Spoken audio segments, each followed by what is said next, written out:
খবরটা শুনেছিস? কোন খবরটা নীলুদা? আরে খবরটা শুনিসনি? আমি তো ভাবলাম নিশ্চয়ই তুই শুনে থাকবি। শহরে একটা নতুন ব্যাপার হচ্ছে। দিনে দুপুরে শহর থেকে ছোট ছোট ছেলেমেয়েরা নিরুদ্দেশ হয়ে যাচ্ছে। তারা কোথায় যাচ্ছে, কেন যাচ্ছে, কে তাদেরকে নিয়ে যাচ্ছে, সে ব্যাপারে এখনো পর্যন্ত কোনো কিছুই জানা যায়নি। তবে তারা যে নিরুদ্দেশ হয়ে যাচ্ছে শুধুমাত্র এটুকুই জানা যাচ্ছে আর কি। নীলুদার কথা শুনে আমি চমকে উঠলাম। মনে হয় দুদিন আগে খবরের কাগজে এমন একটা খবর পড়েছিলাম, কিন্তু ব্যাপারটা তেমন গুরুত্ব দেইনি। কারণ আজকাল এমন নিরুদ্দেশ দু একজন মাঝে মাঝেই হয়ে থাকে, তবে অবশেষে দেখা যায় কোনো কারণে বাড়ি থেকে পালিয়ে গেছে কিংবা আবার ফিরে এসেছে। একবার তো মাস দুয়েক পরে একটা ছেলে ফিরে এসেছিল। পরীক্ষার ফল খারাপ হওয়ার জন্য বাড়িতে যাতে মারধর না করে তাই বাড়ি থেকে পালিয়ে অন্য কোথাও চলে গিয়েছিল। তাই ব্যাপারটা অতটা গুরুত্ব দেয়নি। কিন্তু এখন নীলুদার কথা শুনে একটু অবাক হয়ে বললাম, তাই নাকি? আমি খবরটা দেখেছি, কিন্তু আমি মনে করলাম একজন। নীলুদা আমার কথা শেষ হওয়ার আগেই বলে উঠল, একটা ঘোড়ার গাড়ি বেশ কিছুদিন ধরে শহরে দেখা যাচ্ছে। আর আশ্চর্যজনকভাবে ঘোড়ার গাড়িটা দেখা যাওয়ার পর থেকেই কিন্তু এই ছেলে মেয়েগুলো নিরুদ্দেশ হওয়া শুরু করেছে। কোথাও না কোথাও আমার কিন্তু মনে হচ্ছে এদের মধ্যে কোনো না কোনো একটা সম্পর্ক আছে। নীলুদা কখনোই কেসের ব্যাপারে কোনো কিছুই আমায় খুলে বলে না। যদিও এই ব্যাপারে সে নিশ্চিত নয়, এটা শুধু তার অনুমান মাত্র। কিন্তু শহর থেকে যখন ছেলেমেয়েরা নিরুদ্দেশ হয়ে যাচ্ছে তখন ব্যাপারটা অবশ্যই পুলিশের, এবং পুলিশের হাত থেকে ঘুরে ফিরে সেটা নীলুদা পর্যন্ত আসবেই আমি জানি। অন্তত সবুদা যদি এই কেসে হাত দেয় তাহলে নীলুদাকে এই কেসে নামতে অবশ্যই হবে। আমি বললাম, কিন্তু তুমি ব্যাপারটাকে নিয়ে এত ভাবছো কেন, সেটা আমায় একটু খোলসা করে বলবে? না রে, ব্যাপারটা নিয়ে সবুও বেশ কয়েকদিন চিন্তিত হয়েই রয়েছে। তার সাথে দু একবার আমার কথাও হয়েছে। তবে এটা এমন একটা ব্যাপার যেখানে কেসের মতো কিছুই নেই যা দিয়ে আমরা তদন্ত করা শুরু করব। ব্যাপারটা বড়ই অদ্ভুত, বুঝলি সজল? নীলুদা আমার নাম ধরে সহজে কথা বলে না। ব্যাপারটা বোঝানো একটু অদ্ভুত। মানে আমি যখন অন্য ঘরে থাকি তখন তো আমার নাম ধরে ডাকতেই হবে, কিন্তু সামনে থাকাকালীন কখনো আমার নাম ধরে এইভাবে বলে না। ঠিক যখন কোনো ব্যাপার নিয়ে গভীরভাবে নীলুদা চিন্তায় পড়ে তখনই অন্যমনস্কভাবে এমনটা নীলুদা করে থাকে। শোন, আমি একটু বেরোচ্ছি, পরীক্ষিত বাবু আসবেন, ওনাকে বসতে বলবি, তারপরে ফিরে না হয় কথা হবে। আর হ্যাঁ, আরেকটা কথা, এই মোবাইলটা বাড়িতেই রইল, যদি কেউ ফোন করে তাহলে কথা বলে নিস। আশা করি সবু ফোন করতে পারে, কিন্তু ফোনটা নিয়ে আমার মোটেই বেরোনো যাবে না, একটু সমস্যাই রয়েছে। আর কিরে, অসুবিধা হবে না তো? অসুবিধা কিসের? আমি তো আর সেই ছোটটি নই যে পরি জেঠু আসবে তাতে সমস্যা হবে, কিংবা কেউ ফোন করলে তাতে সমস্যা হবে। আমি এখন কলেজে পড়ছি, তাই আমি বললাম, আরে সমস্যার কিছু নেই, কিন্তু তুমি কি ঘোড়ার গাড়ির ব্যাপারটা নিয়ে কিছু ভাবছো নাকি অন্য কিছু? এই মুহূর্তে তো হাতে অন্য কিছুও নেই। বেশ কয়েক মাস হলো তেমন কোনো কেসও হাতে আসছে না। আসলে শহরের অপরাধীগুলো বোধহয় খুব এখন ভেবেচিন্তেই কাজকর্মগুলো করছে। আর ওই ঘোড়ার গাড়ির ব্যাপারটা এসে না হয় তোকে সব বলছি আমি, অনেক কিছু নতুন তথ্যও আমার কাছে রয়েছে। এই বলে নীলুদা বেরিয়ে গেল। আমি আর কি করি? নীলুদা বেরিয়ে গেলে আমায় বাড়িতে একাই থাকতে হয়। সাহেব আবার এখন ছুটিতে। সাহেবকে যে কেন নীলুদা কাজে রেখেছে কে জানে। মাসের মধ্যে অর্ধেক দিনই তার ছুটিতে থাকে। কি কারণে ছুটি থাকে তাও আমি জানি না। সকালে রান্না করাই ছিল, তাই আমার আর অসুবিধা হলো না। আমি তাড়াতাড়ি স্নান সেরে নিয়ে দুপুরে খাওয়া দাওয়া সেরে একটা বেশ রহস্যের গল্প নিয়ে বসেছি, এমন সময় বাড়ির কলিং বেলটা বেজে উঠল। এই সময় একমাত্র নীলুদা ফিরতে পারে, আর দ্বিতীয় পরি জেঠু আসতে পারে, এমনটা ভেবেই আমি চট করে দরজার কাছে চলে গেলাম। তাই কি হলে চোখ না লাগিয়ে দরজাটা খুলতেই অবাক হয়ে গেলাম। একটা ছেলে, আমার চেয়ে বয়স কম হবে, বেশ উত্তেজিত বলে মনে হলো। আমায় দরজা খুলতে দেখেই হুড়মুড় করে ঘরে এসে ঢুকলো। আমি কিছু বলার আগেই আমার পেছনে এসে লুকিয়ে বলল, আমায় বাঁচাও, আমায় বাঁচাও, ওই লোকটা আমায় নিয়ে যেতে এসেছে। এমনভাবে হুড়মুড় করে সে ঢুকেছিল যে আমি কিছুই বলার সময় পাইনি। কি মনে হতে সঙ্গে সঙ্গে দরজাটা বন্ধ করে দিলাম। দরজাটা বন্ধ করার আগে দেখেছিলাম বাড়ির বাইরে গেটের কাছে কি যেন একটা এসে দাঁড়িয়েছে। একটু পরেই আবার কলিং বেল বাজল। ছেলেটা ভয়ে ভয়ে আস্তে আস্তে বলল, না, দরজা খুলবে না, দরজা খুলবে না, ওই লোকটা এসেছে, আমায় বাঁচাও। এটা গোয়েন্দা নীলোৎপল চক্রবর্তীর বাড়ি তো? আর তুমি সহকারী সজল তো? আমায় বাঁচাও, আমি সব তোমায় বলছি। আমি কি করব প্রথমে কিছুই বুঝতে পারছিলাম না, কিন্তু নীলুদার কথা শুনে আর আমার কথা শুনে কেমন করে যেন ঘোরটা কেটে গেল। আমি তাড়াতাড়ি একবার ছেলেটাকে দেখে নিলাম। দেখে মনে হচ্ছে আমার চেয়ে একটু ছোট, ফর্সা চেহারা, পরনে একটা ফুল প্যান্ট, একটা ফুল হাতা জামাও রয়েছে। মাথার চুল সুন্দর করে আঁচড়ানো, দুটো চোখ ভয়ে কাঁদছে, নাকের পাঁটা ফুলে উঠেছে, চিরচির করে কাঁপছে ঠোঁট।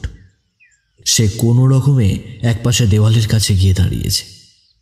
আমি তাকে হাতের ইশারায় করে ঘরে ঢুকতে বললাম। তারপর দরজাটা ভালো করে বন্ধ করে দিয়ে কি হোলের কাছে একবার চোখ রাখলাম। না, কেউ নেই। একটু আগে বাইরে কাকে দাঁড়িয়ে থাকতে দেখেছিলাম, কিন্তু এখন সেখানে কেউ নেই।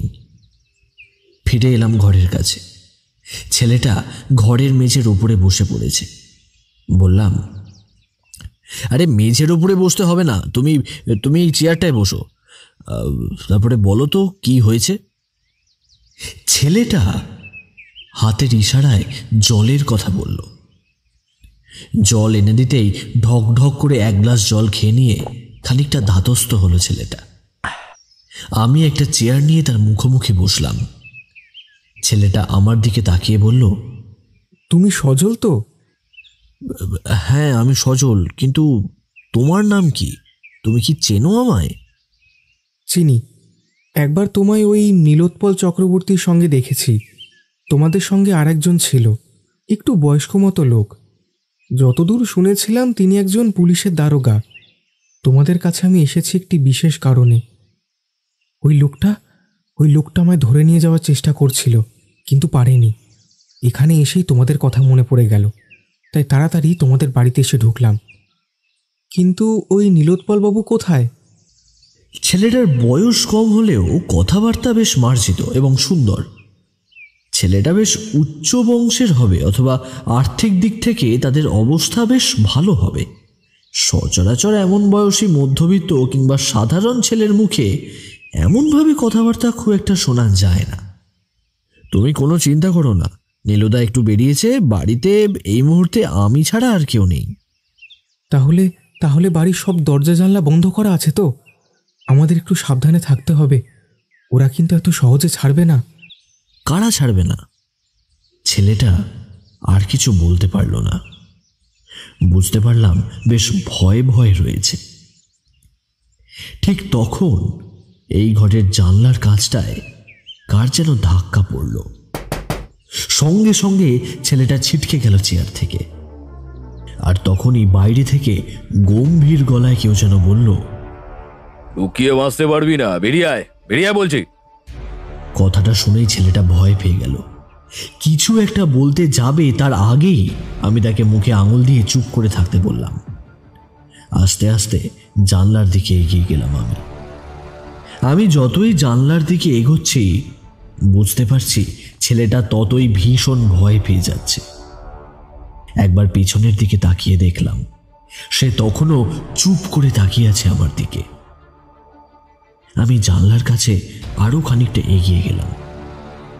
ঠিক তখনই জানলার ওপর সেই ধাক্কাটা আবার পড়ল, আর সঙ্গে সঙ্গে আমি জানলা থেকে সরে এলাম। ঠিক তখনই আবার বাইরে থেকে সেই কথাটা শোনা গেল, চুপচাপ বাইরে বেরিয়ে আয়, আমি জানি তুই ভেতরেই আছিস, না হলে কিন্তু তোর বাবা মা দুজনকেই। ছেলেটা এবার আর চুপ করে বসে থাকতে পারল না, নিজের চেয়ার ছেড়ে উঠে এলো। তারপর ধরা গলায় বলল, আমি এখনই বেরিয়ে আসছি। আমার বাবা মাকে কিছু করো না, প্লিজ, ওদের কিছু করো না। কথাটা বলেই ছেলেটা দরজার দিকে এগিয়ে গেল।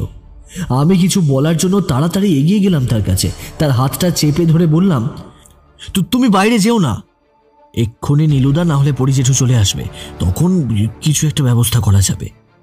আমার কিচ্ছু করার নেই, আমায় এখন বেরোতেই হবে। আমার বাবা মা ওদের কাছে রয়েছে, আমি না বেরোলে ওদের বড় বিপদ হবে। আমাদের বাড়ির ঠিকানাটা তোমায় বলে রাখছি। এই কথা বলে ছেলেটা তার বাড়ির ঠিকানা আমায় বলে গেল। উত্তরপাড়া, 7 নম্বর কলোনি, একটা বড় শিব মন্দিরের পাশ দিয়ে 3 নম্বর বাড়ি। তারপর নিজের হাতে দরজা খুলে বেরিয়ে গেল। শুধু বেরিয়ে যাওয়ার আগে দেখতে পেলাম তার দু চোখে ভয়ের সঙ্গে সঙ্গে যেটা রয়েছে সেটা চোখের জল ছাড়া আর কিছু নয়। ছেলেটা বেরিয়ে যাওয়ার পরে কিছুক্ষণ অবাক হয়ে দাঁড়িয়েছিলাম। তারপর দরজা খুলে বাইরে বেরিয়ে গেলাম, কিন্তু কাউকে কোথাও দেখতে পেলাম না।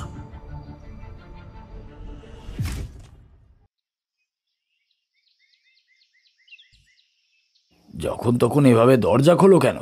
খুদে গোয়েন্দা, তোমায় বলেছি না সব সময় এমনটা করা ঠিক নয়। তাছাড়া বাড়িতে কেউ নেই, এই সময় যদি কোনো বিপদ হয়ে যেত। পরি জেঠু, তুমি বুঝতে পারছো না, ছেলেটা বিপদে পড়েছিল। জানলার কাছে দাঁড়িয়ে যে কথা বলছিল তার গলার স্বর আমার সামান্য মনে আছে। আমি বলছি, শোনো, লোকটা নিশ্চয়ই কিছু করবে। ছেলেটা আমাকে যাওয়ার আগে ওর বাড়ির ঠিকানাটা বলে গিয়েছিল, কিন্তু আমার সেই ঠিকানাটা কিছুতেই ঠিক মনে পড়ছে না। বড় সমস্যা হয়ে গেল সজল। এই নীলুটাও আবার মোবাইলটা সঙ্গে করে নিয়ে যায়নি। এখন কি করা যায় বলো তো? আমার ফোন থেকে একবার থানায় সব্যসাচীকে ফোন করবো নাকি? হ্যাঁ, এই কিছুই তো বুঝে উঠতে পারছি না আমি। আমার মনে হয় থানায় ব্যাপারটা জানাবার আগে নীলুদাকে আগে জানানো দরকার। নীলুদার সমস্ত ব্যাপারটা শুনে যা সিদ্ধান্ত নেবার নেবে। ছেলেটা কিন্তু এই বাড়িতে যে নীলুদা থাকে সেটা জেনেই ও এসেছিল। তার মানে সে নিশ্চয়ই নীলুদার কাছে কোনো সাহায্য চাইতে এসেছিল। আরে সেইখানেই তো সমস্যা সজল। নীলু আসার আগে যদি কোনো সমস্যা হয়ে যায়, এই মনে করো যে লোকটা ওকে নিয়ে গেল, সে যদি বিপদ বুঝতে পেরে সেখান থেকে পালিয়ে যায় কিংবা অন্য কিছু করে, তখন? আমার মনে হয় না এত তাড়াতাড়ি ওরা কিছু করবে, কিন্তু আমাদের ছেলেটাকে সাহায্য করতেই হবে। ছেলেটার চোখে আমি ভয় দেখেছি পরিদা। আমার কাছে সে সাহায্য চাইতে এসেছিল, কিন্তু আমি তাকে সাহায্য করতে পারলাম না। সত্যিই খুব খারাপ লাগছিল আমার।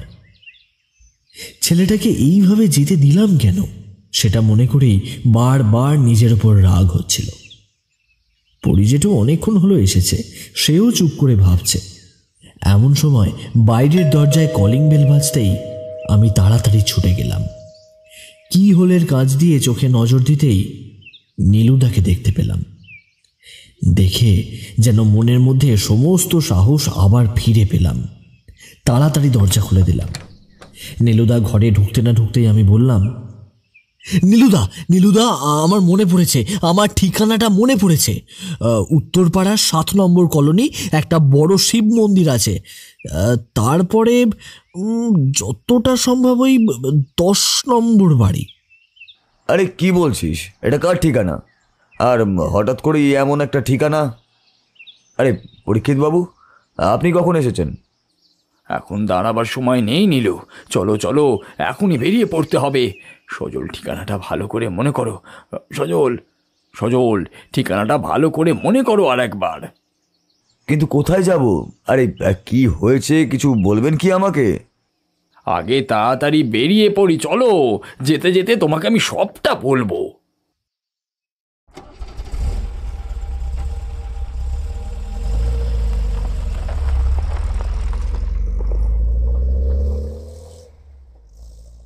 আমরা বেরিয়ে পড়লাম।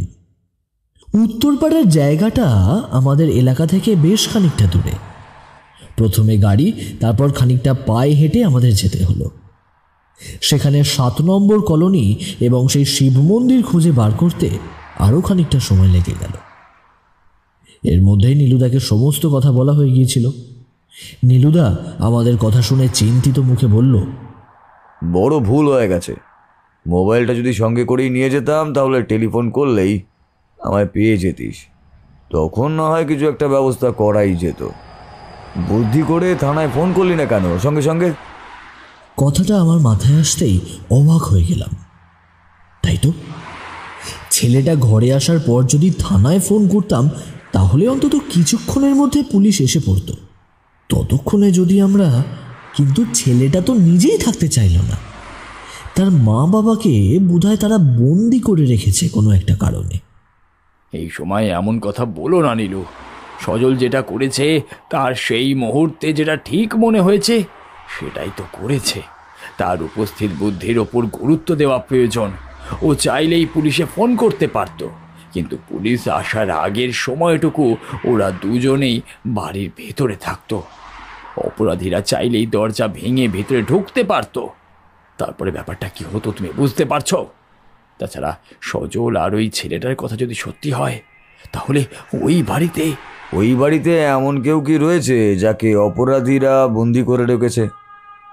ছেলেটা তো সেখান থেকে কোনোভাবে পালিয়েছিল, কিন্তু সে এতটা দূরে পৌঁছালোই বা কি করে? আমারও সেটাই মনে হলো। সত্যি তো, ছেলেটা এতটা দূরে পৌঁছালো কি করে? আমরা গাড়িতে, তার উপর বেশ খানিকটা হেঁটে এতটা দূর এসেছি, প্রায় ঘন্টাখানেকের রাস্তা। তাহলে এই ঘন্টাখানেকের রাস্তা ছেলেটা পৌঁছালো কেমন করে? তখন সেসব আমাদের মাথায় চলছিল না। নীলুদা মোবাইলে একবার বোধহয় সবুদার সঙ্গে কথা বলে নিল। তারপর আমরা এগোতে লাগলাম সেই 10 নম্বর বাড়িটার উদ্দেশ্যে। তখনই আমাদের সামনে গিয়ে একটা সাদা রঙের গাড়ি চলে গেল। গাড়িটার দিকে আমাদের নজর পড়তো না যদি না গাড়িটার কাছে একটা মুখ আমি দেখতে পেতাম। সেই ছেলেটা, যেই ছেলেটা আমাদের বাড়িতে গিয়েছিল, তার মুখটা এক মুহূর্তের জন্য দেখতে পেলাম। তারপর একটা হাত তার মুখের ওপর দিয়ে চাপা দিয়ে তাকে সরিয়ে নিয়ে গেল।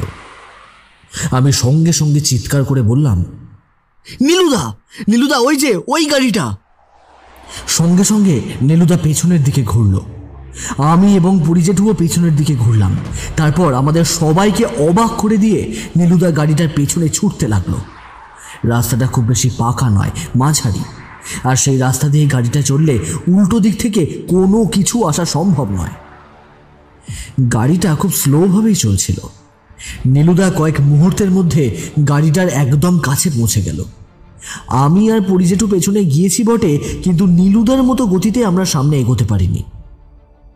তখনই গাড়ির পেছনের কাছের দিক থেকে দুটো মুখ দেখা গেল। মুহূর্তের জন্য মনে হলো ওই দুটো মুখের মধ্যে একটা মুখ আমি আমার বাড়ির কাছে দেখেছি। রুদ্ধশ্বাসে কয়েকটা মুহূর্ত কাটল। গাড়ির পেছনে নীলুদা দৌড়াচ্ছে, আর নীলুদার পেছনে আমি আর পরিজেঠু। নীলু, ওভাবে গাড়ির পেছনে দৌড়িও না, ওদের কাছে রিভলভার থাকতে পারে। পরিজেঠুর কথাতেই বোধহয় নীলুদা কোমর থেকে রিভলভারটা বের করে আনলো। তারপর গাড়ির চাকা লক্ষ্য করে রিভলভারের একটা গুলি ছুড়ল। কিন্তু ঠিক তখনই গাড়িটা ছোট রাস্তা থেকে বড় রাস্তার কাছে এসে পড়ায় একবার বাঁক নিল, আর তাতেই গুলিটা তার চাকায় না লেগে রাস্তায় গিয়ে লাগলো। নীলুদা তবুও গাড়িটার পেছনে খানিকক্ষণ দৌড়েছিল। ততক্ষণে আমি গাড়িটার নাম্বারটা দেখে নিয়েছি। নীলুদা একটু ছুটে গিয়ে তারপর দাঁড়িয়ে পড়ল। রিভলভারটা তুলল, কিন্তু গুলি চালালো না, কারণ ততক্ষণে গুলির আওয়াজে আশেপাশের কয়েকজন লোক জড়ো হয়ে গিয়েছে। নীলুদা, নীলুদা পালিয়ে গেল তো? আমরা আমরা এখানে আসবো নিশ্চয়ই লোকগুলো বুঝতে পেরেছিল, তাই এখান থেকে গাড়িতে করে পালিয়ে গেল। আমি কিন্তু নাম্বারটা দেখে রেখেছি। নাম্বারটা দেখে রেখে ভালোই করেছিস। গাড়িটা আমার যতদূর মনে হয় না ওদের, তাড়াহুড়োর মাথায় কোনো একটা ভাড়া গাড়ি নিয়ে লোকগুলো পালিয়েছে, তাই গাড়ির নাম্বার প্লেট সহজে বদলাতেও পারবে না। কিন্তু সমস্যা হলো একটা জায়গায়, এখন যদি ওরা গাড়ির ড্রাইভারকে আক্রমণ করে, তোর একটা কাজ কর, এখন গাড়ির পেছনে গিয়ে আর লাভ নেই, যে বাড়িটার কথা ছেলেটা বলেছিল সেই বাড়ির দিকেই চল।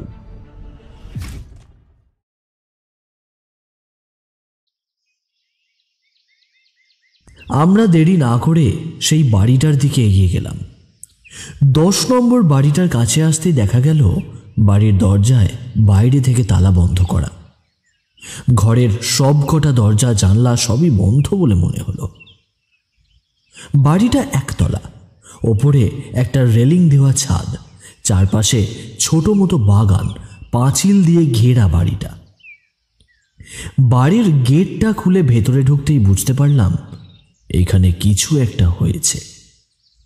বাড়ির সামনে কয়েকটা বাগানে 2-1টা গাছও পোড়ানো হয়েছে। তখনই আশেপাশে কয়েকজন লোক জমা দেখা গেল। তারা নিজেদের মধ্যে কথাবার্তা বলছিল। নীলুদা সেই দিকে এগিয়ে গিয়ে ওদের সঙ্গে কিছু যেন কথা বলছিল। আমি সেসব শুনলাম না। আমি এগিয়ে গেলাম সামনের দিকে। দরজাটা বন্ধ। বারবার মনে হচ্ছিল এই বাড়িতেই ওই ছেলেটা আর তার মা বাবাকে কেউ আটকে রেখেছিল। কিন্তু কেন? ছেলেটা আমাদের কাছে সাহায্য চাইতেই বা গেল কার কাছ থেকে? তাকে অনুসরণ করে আমাদের বাড়ি পর্যন্ত তাকে নিয়ে এলো কে? এই সমস্ত প্রশ্নের উত্তর না পাওয়া পর্যন্ত আমার মনের চিন্তাটা যেন কমবেই না। আশেপাশের লোকেরা তেমন কিছুই জানে না। একটু আগে কয়েকজন লোককে এখান থেকে বেরিয়ে যেতে দেখেছে। গাড়ি দাঁড়িয়েই ছিল। 2জন লোককে ওরা দেখতেও পেয়েছে, তার সঙ্গেই বাড়ির 2জন এবং ওই ছেলেটিও গাড়িতে উঠেছে। ওরা কিছু বোঝার আগেই গাড়িটার সামনের দিকে চলে গেছে। তার মানে বেশ তাড়াহুড়ো করেই লোকগুলো পালিয়েছে। কিন্তু কেন? হঠাৎ করে একটা গোটা পরিবারকেই অপহরণ করার কারণটাই বা কী হতে পারে? তখনই পরিজেঠু একজনের সঙ্গে কথা বলতে বলতে আমাদের দিকে এগিয়ে এলো। বলল, এই নীলু, এই ভদ্রলোক আমার চেনা, ইনি কিছু বলতে চাইছেন। দেখুন মিস্টার চক্রবর্তী, আপনাকে আমি চিনি, বুঝতে পারছি আপনি এই ব্যাপারটায় হাত দিয়েছেন। তাছাড়া মিস্টার বন্দ্যোপাধ্যায় আমার চেনা। আমার কিন্তু সন্দেহ হয়েছিল আসলে এই বাড়িটাকে নিয়ে। মানে এই বাড়িটা প্রায় মাসখানেক আগে এক ভদ্রলোক কিনেছেন এই বাড়ির আগের মালিকের কাছ থেকে। কিন্তু এই বাড়িটার ওপরে কোনো কারণে এই এলাকার একজনের নজর ছিল। তার নাম বিশু সামন্ত। সে 2-1বার এখানে এসে ভয়ও দেখিয়েছে, কিন্তু তাতে লাভ কিছু হয়নি। বোধহয় এটা তারই কাজ। সেই বোধহয় ওদের এইভাবে ধরে নিয়ে গেল। বিশু সামন্তকে? আর এইভাবে যিনি ওদের ধরে নিয়ে গেল, আপনারা এতগুলো লোক কিছু করলেন না? তুমি এখন অনেক ছোট বাবা, তাই এসব কিছু তুমি বুঝতে পারবে না। ওদের কাছে অস্ত্রশস্ত্র রয়েছে। তাছাড়া কে আর শুধু শুধু এগিয়ে গিয়ে ওদের কাজে বাধা দিতে যাবে? ওরা পুলিশেও জানায়নি, কারণ লোকগুলো ওদের ভয় দেখিয়েছিল। ওদের একটা ছেলে আছে, সে পড়াশোনার জন্য স্কুল এবং মাঝে মাঝে এখানে ওখানে যায়, আর তার জন্যই ওরা পুলিশের কাছে যায়নি। কিন্তু এখন ব্যাপারটা অনেকটা বাড়াবাড়ি হয়ে গেল। গাড়িটাকে ট্রেস করা যাবে, কিন্তু গাড়িটা ওরা বেশিক্ষণ রাখবে না। আমি পুলিশে খবর দিয়েও দিয়েছি, তার মধ্যে কিছু যেন না হয়ে যায়। আচ্ছা, আপনি বলতে পারেন ওদের ঠিক কোথায় পাওয়া যাবে? তাদের কোনো আড্ডা কিংবা? স্টেশনের কাছে একটা পুরনো কারখানা আছে, এখন বন্ধই থাকে। সেখানে এই বিশু সামন্তের একটা আড্ডা রয়েছে, আমি যতদূর জানি। কিন্তু আমি যে আপনাদের এইসব কথা বলেছি, এটা দয়া করে বাইরে কাউকে বলবেন না। আশেপাশের অনেকেই সমস্ত কিছুই জানে, কিন্তু কেউ কিছুই বলতে চাইবে না। নেহাত মিস্টার বন্দ্যোপাধ্যায় আমার চেনা, তাই।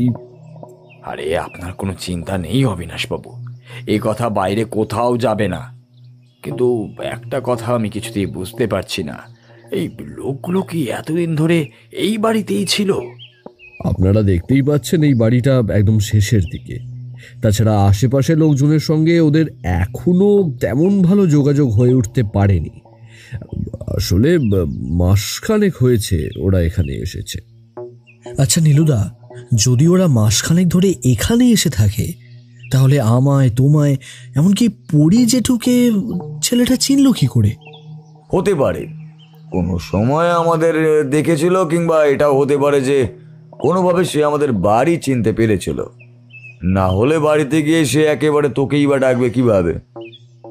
আরও কিছুক্ষণ দাঁড়িয়ে থাকতে থাকতেই সবুদা চলে এলো। সবুদা পুলিশের জিপ নিয়ে এসেছে, সঙ্গে কয়েকজন কনস্টেবল। অল্প কথায় নীলুদা তাকে পুরো ব্যাপারটা বুঝিয়ে দিয়ে পুলিশের জিপে উঠে পড়ল।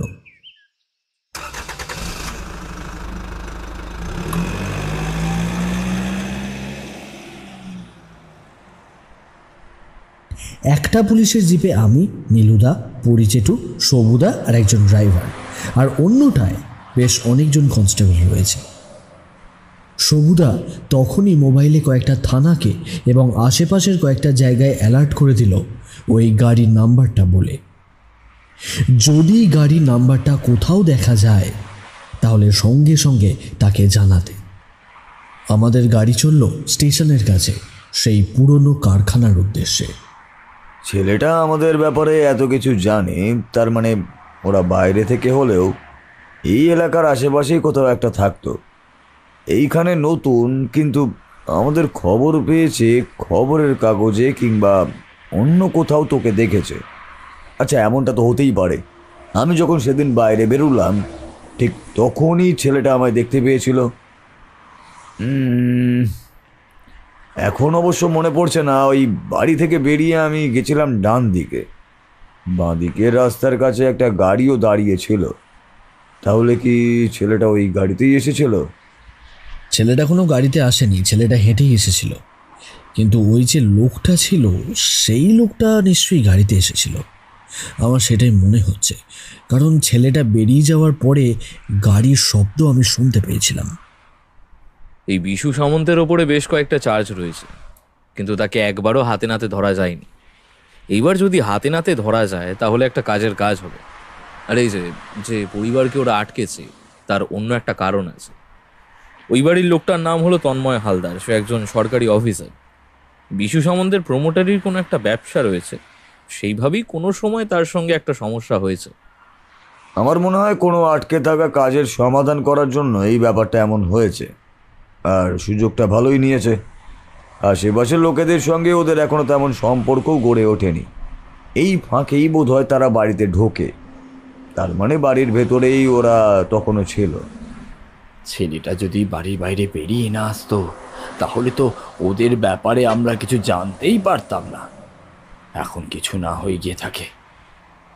আমাদের তবু সাবধানে থাকতে হবে।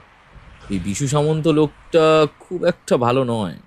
কয়েকটা খুনের চার্জও আছে এর নামে, কিন্তু সঠিক প্রমাণ নেই। আর লোকটার টাকা পয়সা অনেক বেশি, তাই বুঝতেই পারছিস। ছেলেটা আমার কাছে সাহায্যের জন্য এসেছিল, তাই ছেলেটাকে বাঁচানো আমার দায়িত্ব। সবু, ছেলেটার কিন্তু কোনো কিছুই আমি হতে দেব না।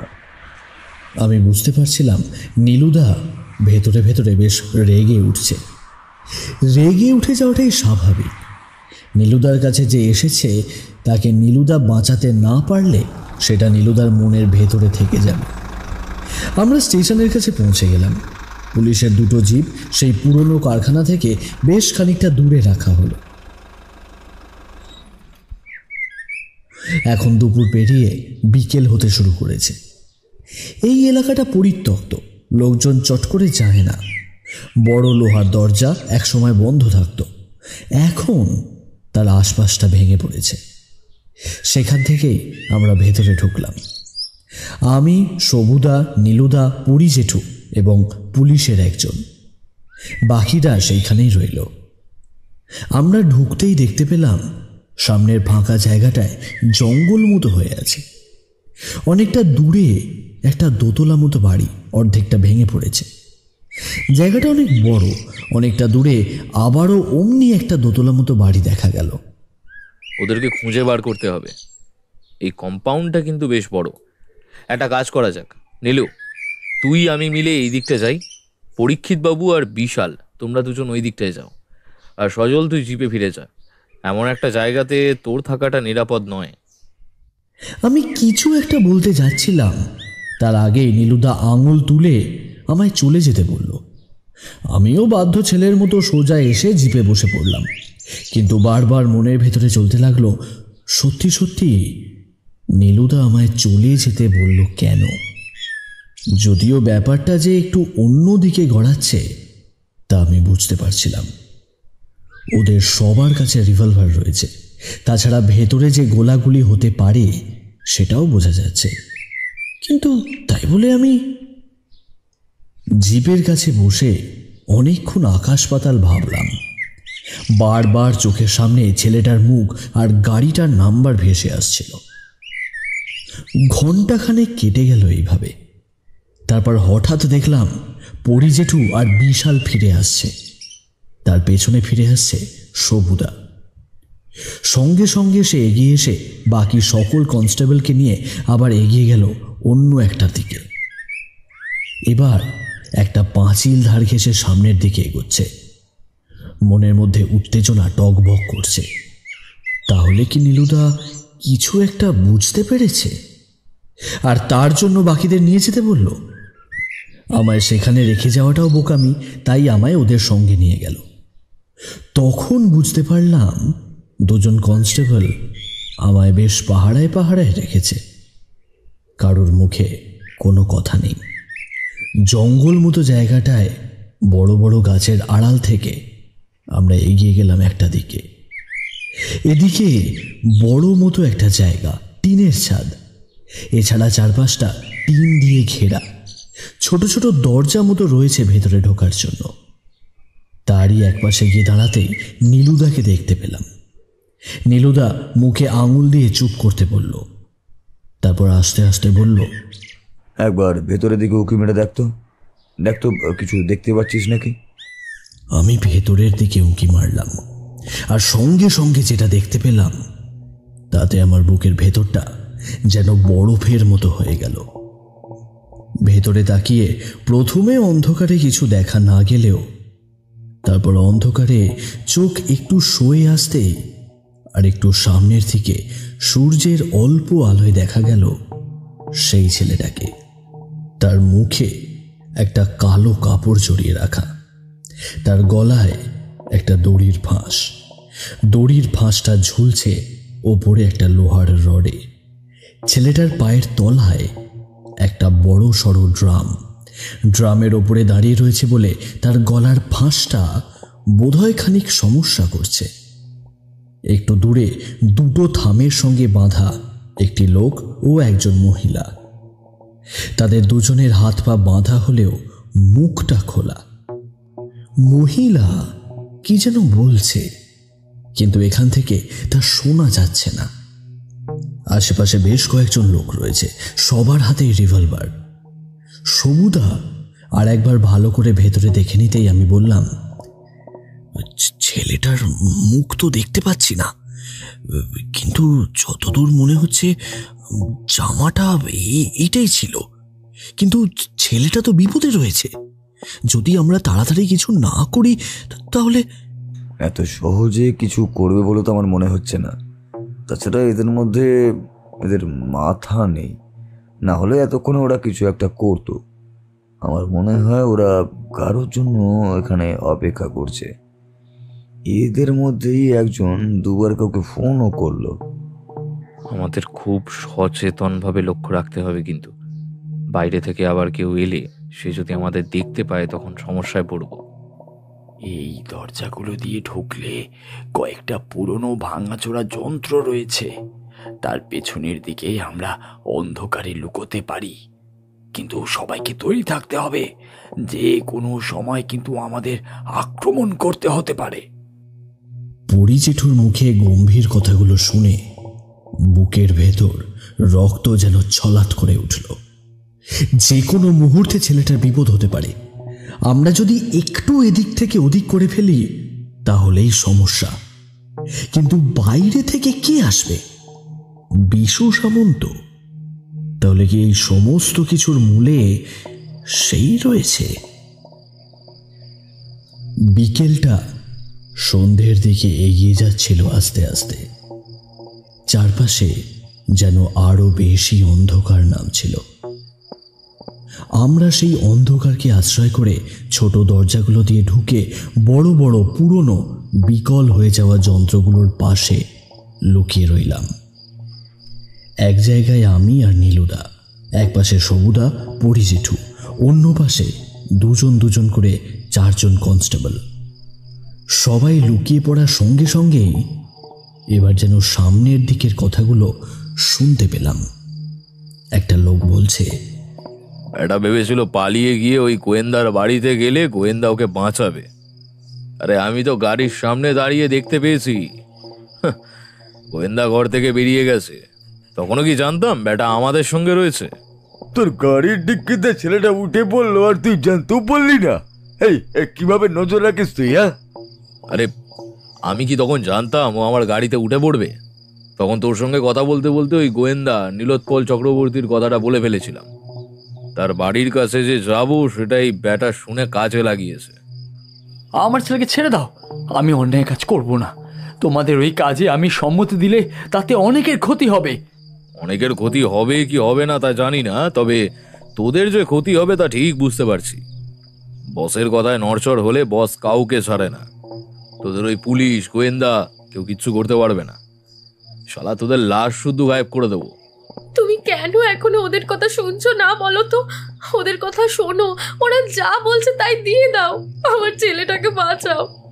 তুমি বুঝতে পারছো না, ওরা যা বলছে তা করলে সাধারণ মানুষের সাথে অন্যায় করা হবে। আমি এটা করতে পারবো না।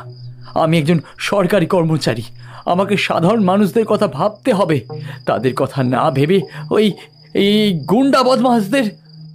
লোকটা এগিয়ে গিয়ে রিভলভার দিয়ে তন্ময় হালদারের কপালে একটা গুঁতো মেরে বলল, ওই সুরের বাচ্চা, আমাদের নীতি কথা শিখাবি নাকি বে?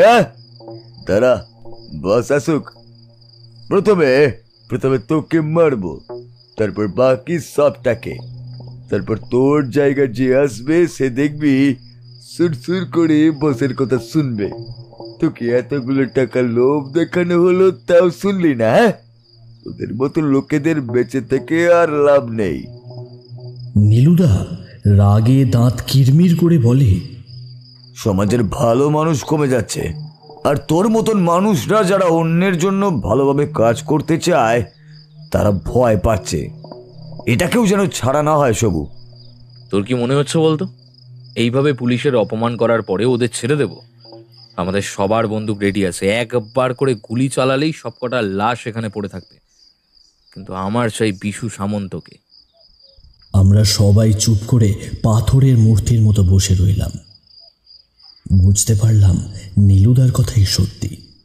মুখে হম্বিতম্বি করলেও কেউ কিন্তু আর কিছুই করল না। এক সময় দেখলাম জমা লোকদের মধ্যে সবাই তাকালো উল্টো দিকে, আর তখনই সেখান থেকে হেঁটে হেঁটে আসতে দেখা গেল একজনকে। তার চেহারাটা একটু বড়সড় মাপের। এই রাতের বেলাতেও চোখে একটা চশমা, পরনে ধুতি।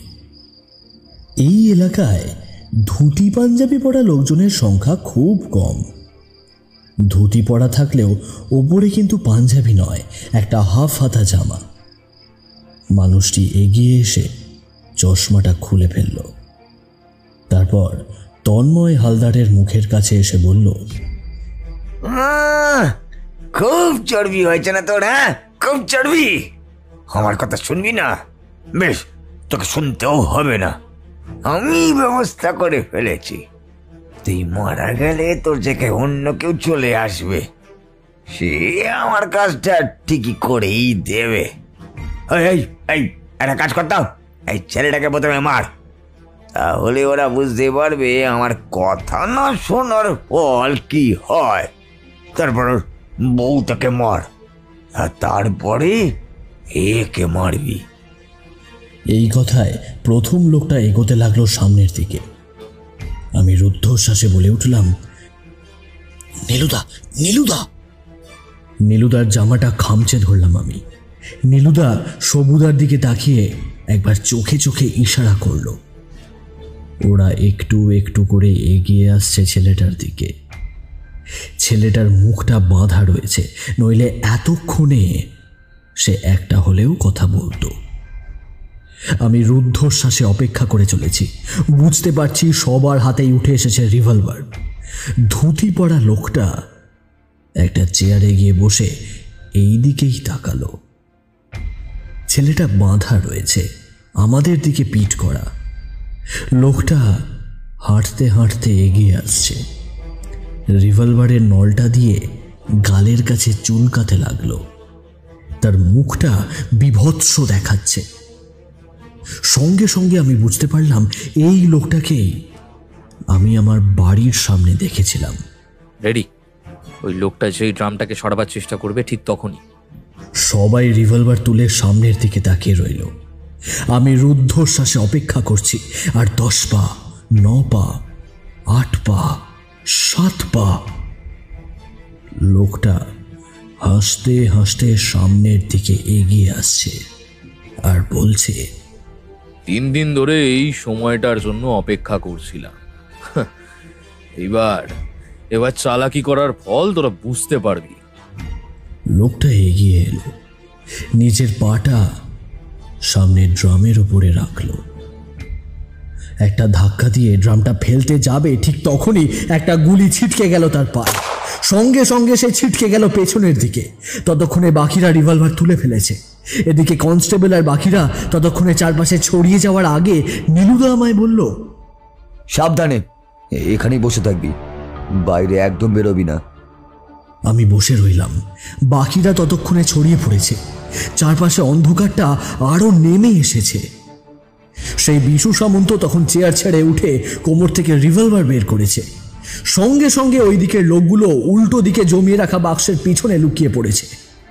সামনে পড়ে রইল ছেলেটা আর তার বাবা মা। রুদ্ধশ্বাসে আমি দেখতে লাগলাম দুই তরফ থেকেই গুলি চলছে। মাঝে মাঝে অপর তরফ থেকে কারা যেন চিৎকার করে কি বলছে।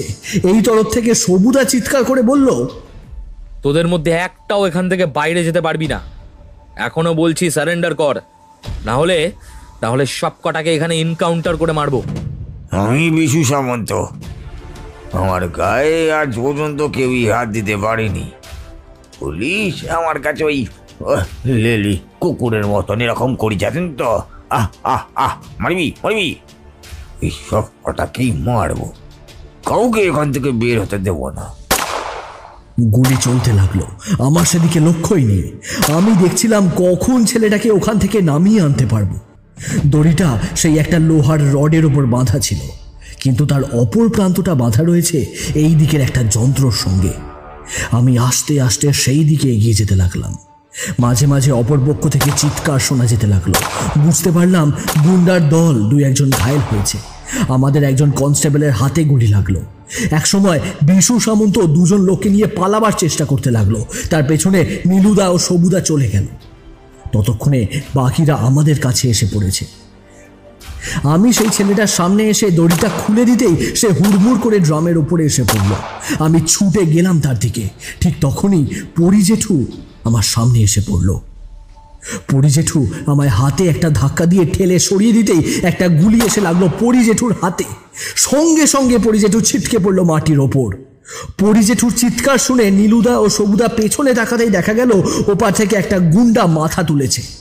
সে আমায় লক্ষ্য করে গুলি চালাতে যাবে, ঠিক তার আগেই নীলুদার রিভলভার থেকে বেরিয়ে আসে একটা গুলি। লোকটার হাতে গুলিটা লাগতেই রিভলভারটা ছিটকে পড়ে যায় মাটিতে। ততক্ষণে কনস্টেবলরা যারা জখম হয়েছে তাদের সবাইকে তুলে ফেলেছে। নীলুদা ও সবুদা ছুটে গেছে বিশু সামন্তর পেছনে। আমি ছেলেটার মুখের বাঁধনটা খুলে ফেলেছি। সেটা খুলতেই সে ভয় পাওয়া গলায় বলে উঠল, আমি জানতাম তুমি আসবে। এখন এসবের সময় নেই, তোমার বাবা মাকে মুক্ত করতে হবে, চলো। দুজনে মিলে তার বাবা মাকে মুক্ত করে ফেললাম। ততক্ষণে পুলিশের কনস্টেবলরা সবাইকে হাতে দড়ি পরিয়ে দিয়েছে। নীলুদা ও সবুদা মিলে 2 জনকে আহত করল এবং বিশু সামন্তকে জলজ্যান্ত ধরল। পুলিশের জিপে করে আমরা সকলেই ফিরে এলাম থানায়। সেখানে সবাইকে লকআপে ভরে দিয়ে সবুদা চার্জশিট তৈরি করল। লকআপের ভেতর থেকে বিশু সামন্ত বলতে লাগলো, আমায় বেশিক্ষণ আটকে রাখতে পারবি না রে। কাল সকাল হোক, সকাল হলেই আমি এখান থেকে ফুরুত কলের মতন উড়ে বেরিয়ে যাব। তারপর তোদের একটা কেউ আমি আর ছাড়বো না। ছেলেটা এক পাশে বসেছিল।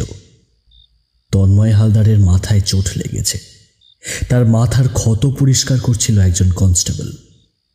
নীলুদা এগিয়ে গেল লকআপের দিকে। তারপর বিশু সামন্তর সামনে দাঁড়িয়ে বলল, সব পুলিশ কিংবা সবাই তোমার টাকার কেনা নয় বিশু সামন্ত। এইবার তুমি ধরা পড়েছ মার্ডার অ্যাটেম্প্ট করার অপরাধে। আর এবারের সাক্ষী আমি নিজে আছি। আমি থাকতে তুমি এই জেল থেকে বেরোনো তো দূরের কথা, এই দরজার এপারে পর্যন্তও আসতে পারবে না। বিশু সামন্ত অদ্ভুত চোখে বেশ কিছুক্ষণ তাকিয়ে রইল নীলুদার দিকে। কিন্তু আমরা সেখানে বেশিক্ষণ রইলাম না। পুলিশের জিম্মায় সমস্ত কিছু ছেড়ে দিয়ে আমি, নীলুদা, পরিজেঠু ফিরে এলাম। বাড়িতে আসার সময় ছেলেটা একবার আমার দিকে তাকিয়ে রয়েছে দেখতে পেলাম।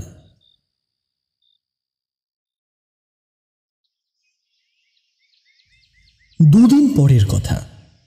আমি, পরিজেঠু, নীলুদা বসে আছি আমাদের বাড়িতে। আমাদের চেয়ারগুলোর উল্টো দিকে বসে রয়েছে তন্ময় হালদার এবং তার ছেলে বিপিন হালদার। আপনাদের যে কি বলে ধন্যবাদ দেব মিস্টার চক্রবর্তী আর মিস্টার বন্দ্যোপাধ্যায়। আপনারা না থাকলে তো এবারে আমরা কেউ আর বাঁচতে পারতাম না। ধন্যবাদ আমায় না, ধন্যবাদ আপনার ছেলেকে এবং আমার এই ভাগ্নেকে দিন। আপনার ছেলে এখানে এসেছিল এবং আমার ভাগ্নে সজল সমস্ত ব্যাপারটা প্রথম থেকেই মনে রেখে আমাদের ওইখানে নিয়ে গেছিল বলে এই ব্যাপারটা আমরা জানতে পেরেছি। আমার ছেলেটা বড্ড দুরন্ত, এই কারণে আমার সব সময় ওকে নিয়ে চিন্তা হতো।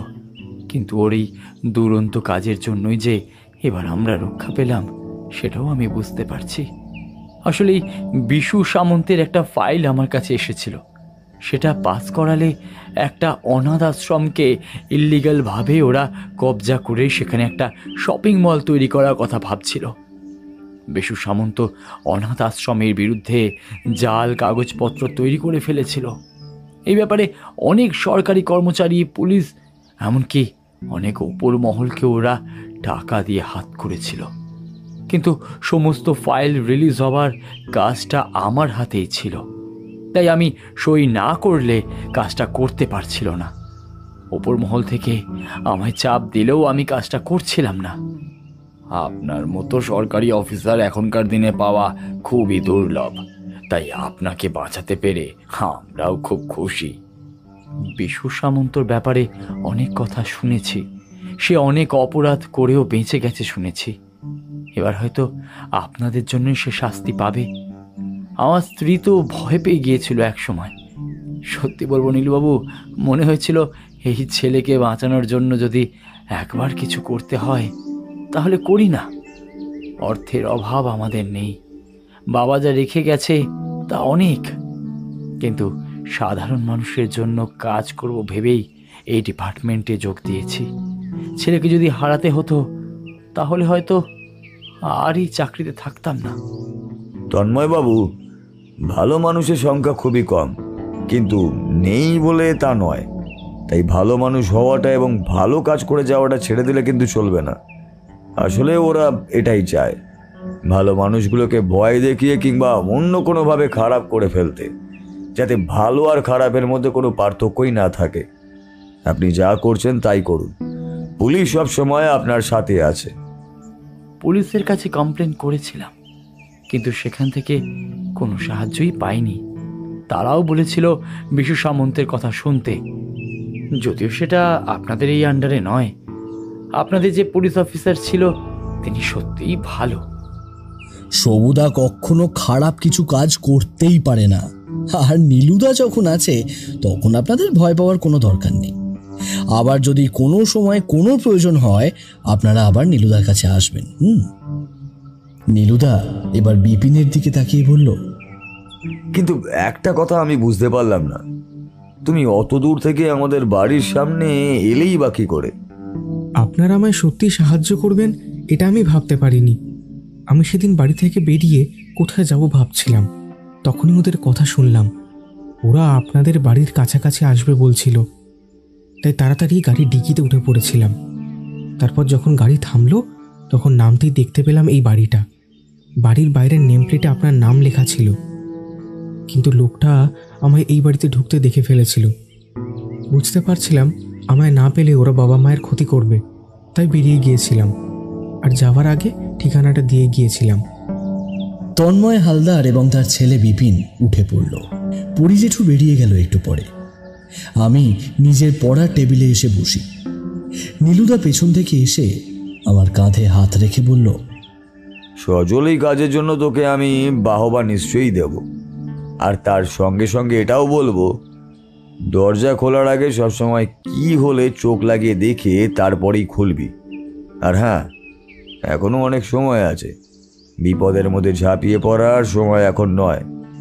অনেক কিছু বাকি আছে এখনো, বুঝলি, অনেক কিছু। তারপর আমার মাথার চুলটা একবার ঘেঁটে দিয়ে নীলুদা চলে গেল পাশের ঘরের দিকে। আমি বুঝতে পারলাম না এটা আমায় বাহবা দিল নাকি আমায় সাবধান করলো, কোনটা, নাকি দুটোই। তবে বিপদ হলে আমি বিপদে ঝাঁপিয়ে পড়ার সময় দুবার ভাববো না, এটা আমি ভালোভাবেই জানি। কারণ আমায় সবাই খুদে গোয়েন্দা বলে জানলেও আমার ইচ্ছে আছে আমি একদিন নীলুদার মতো একজন প্রাইভেট ডিটেকটিভ হয়ে উঠবই।